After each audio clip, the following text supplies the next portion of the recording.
ఏం చేస్తున్నావు? ఇదిగోనండి టమాటా చట్నీ అడిగారు కదా, నిలవ పచ్చడి అది చేస్తున్నానండి. ఇంకా తాలింపు పెట్టుకున్నాను. ఇంకా టమాటాలు కడిగేసుకుని ఆరబెట్టుకుని ముక్కలు కట్ చేసి అయితే నూనెలో అయితే మగ్గబెట్టేసుకున్నాను. ఉప్పు, పసుపు, చింతపండు అన్నీ వేసి ఇంకా తాలింపుకి జీలకర్ర, ఆవాలు, మెంతులు, వెల్లుల్లిపాయలు వేసాను. ఇంకా వేగినాయి. ఎండుమిరకాయలు, కరివేపాకు వేసుకుని తాలింపు వేయాక ఈ పచ్చడి దాంట్లో వేసేసుకోవటమేనండి. ఇంకా చారు పెట్టాను.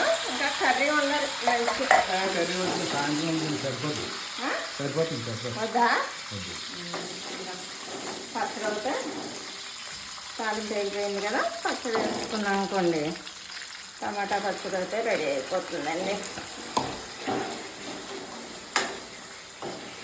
ఇదిగోండి చట్నీ అయితే తాలింపు పెట్టేశాను, కలిపేసాను, రెడీ అయిపోయింది. ఇంకా ఒక 10 వారం రోజులు బయట పెట్టుకున్నా చక్కగానే ఎలా ఉంటుంది ఈ పచ్చడి. టిఫిన్లోకి, రైస్లోకి చక్కగా కలుపుకుని తినేయచ్చండి.